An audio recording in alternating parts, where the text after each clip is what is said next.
everyone, and welcome to Little Sprout Storytime here at Clark County Public Library.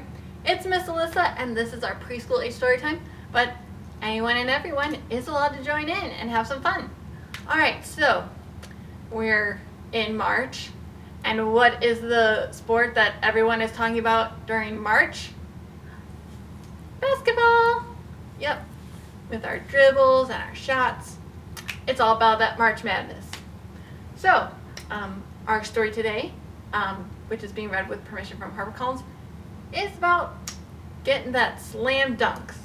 So, let's shoot our shot and let's start our story. So this is Brendan and Belinda and the Slam Dunk by Anne Rockwell, illustrated by Paul Measle. And this is published by HarperCollins.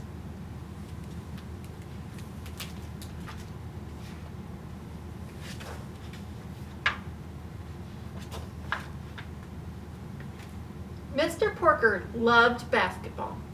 When he became the father of twins, Brendan and Belinda, he wasted no time teaching them to shoot hoops.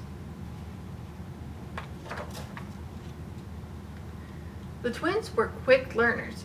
Brendan's first words were "slam dunk." Belinda could dribble a ball as soon as she could walk. When they were old enough, Mr. Porker signed them up for the All Hoops Parents and Kids League. The whole family played every Saturday afternoon.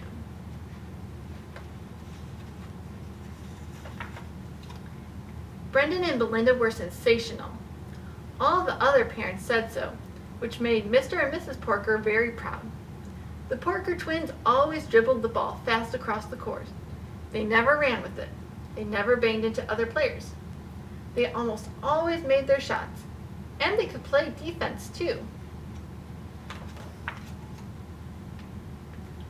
Mr. Porker encouraged the twins to watch games with him on TV to see how the superstars did it.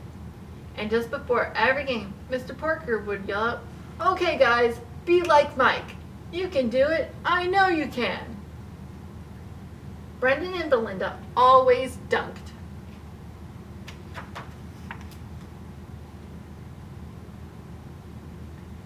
One day, Mr. Porker brought home a big chalkboard. "No TV tonight, guys," he announced. "We're going to work on plays." "But Dad," wailed Belinda, "remember our favorite TV show, Berkshire Brats, is going to be on in a few minutes." Mr. Porker said, "Okay guys, but we have to go over plays as soon as the show's over."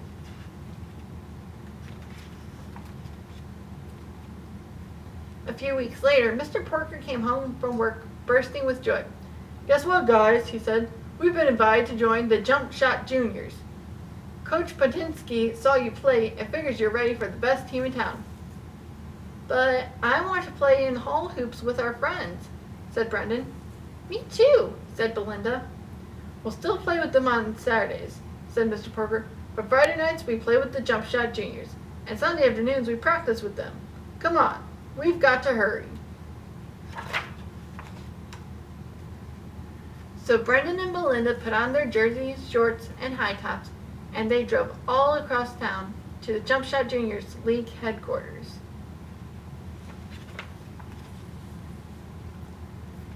Brendan and Belinda both scored right at the beginning. Mr. Porker was so proud of them that he treated them to ice cream cones after the game. "Yes, sir," he said as he drove home with the big white moon shining as a basketball above the houses. "You guys sure do know how to be like Mike." But Brendan and Belinda didn't hear him. They were both sound asleep. Every Friday night, the twins played with the Jump Shot Juniors. Every Saturday afternoon, they played with the All Hoops Parents and Kids League. Every Sunday afternoon, they practiced with the Jump Shot Juniors. Every night, they reviewed basketball plays with Mr. Porker. It was exhausting. Late one Saturday night, it began to snow. On Sunday morning, everything was white. "Yippee!" yelled Brendan and Belinda. They ran outside and began building a snowman. Mr. Porker raced after them. "It may take longer to get to the gym with all the snow. We need to leave now." "We didn't finish our snowman," said the twins. But Mr. Porker insisted they had to leave. Doesn't sound like basketball is very much fun anymore, does it? Morgan Brown Bear was making his way up the streets in snowshoes. "Are you coming to the park?" he had called out to the twins. They shook their heads. Nina Jane Monkey and her parents were skiing down the hill. Chip O'Hare and Katie Katz were sledding. All their friends were playing in the snow.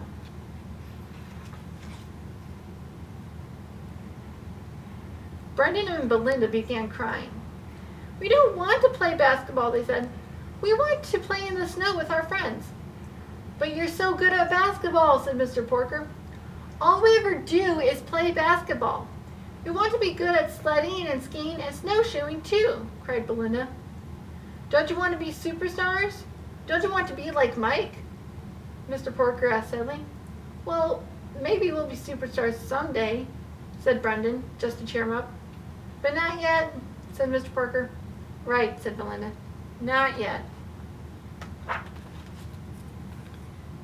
Mr. Porker sighed as he called Coach Batinsky on his cell phone to say that Brendan and Belinda were going to take some time out from basketball. And that made Brendan and Belinda very happy. "You're a good sport, Dad," they said. Mrs. Porker saw them putting the sleds and toboggan on top of the car. She said, "Wait for me. I want to go sledding too." The Porkers went sledding all afternoon. When they got home, Brendan and Belinda finished building their snowman, then had hot chocolate with marshmallows on top. Belinda stirred hers. She said, "Dad, you're a good sport." "So are you," said Mr. Porker. He gave her and Brendan a high five. Now the twins no longer played for the Jump Shot Juniors, but every Saturday afternoon, all the Porkers played for the All Hoops Parents and Kids League. And because sometimes even if you like something, it can be a bit much if you make it consume everything. That's a fast way to get tired of something. But I know something that we won't get tired of. So what's one of the things that you work on when you play basketball? Let's see, you got the dribbling and the shooting. What's the other thing? Jumping, right? So we're gonna do Jumping and Counting by Jim Gill. All right, so everybody, yep. Let's get it right on because, this is an exhausting song. All right, ready? Let's go.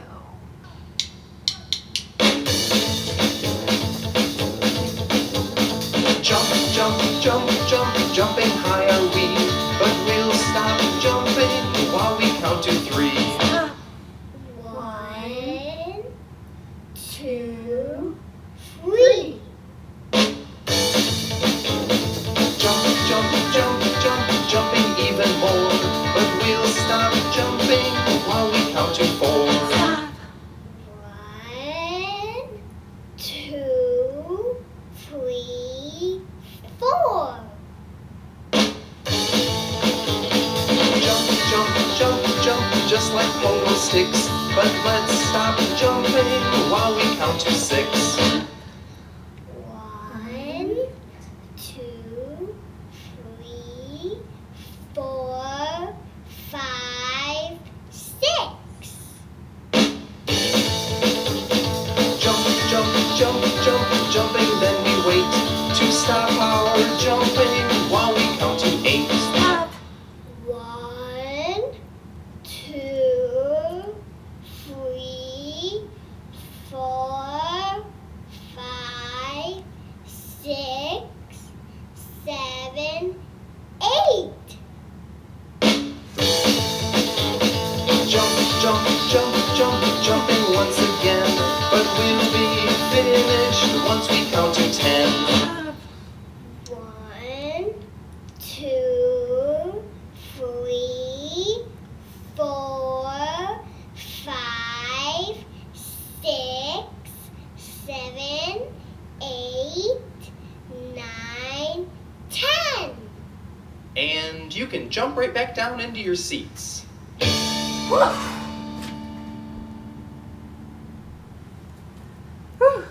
That was a workout, right? Alright, I have one last thing for you today, and that's our craft. So for this, your big person can look up a picture of a black and white picture of basketball, and then get some orange paint and a Q-tip, and you can paint your own basketball, because that gives you like the right bumpy texture look. Although if you want to go faster, you can take several Q-tips, tie them together, and then you do a lot at the same time. And it's really cool and it's really fun. So highly suggest. Or if you've got a basketball, maybe take it outside a bit. Do some dribbles. If you have a hoop, take a few shots. But just have some fun, okay? I'll see you next time. Bye-bye.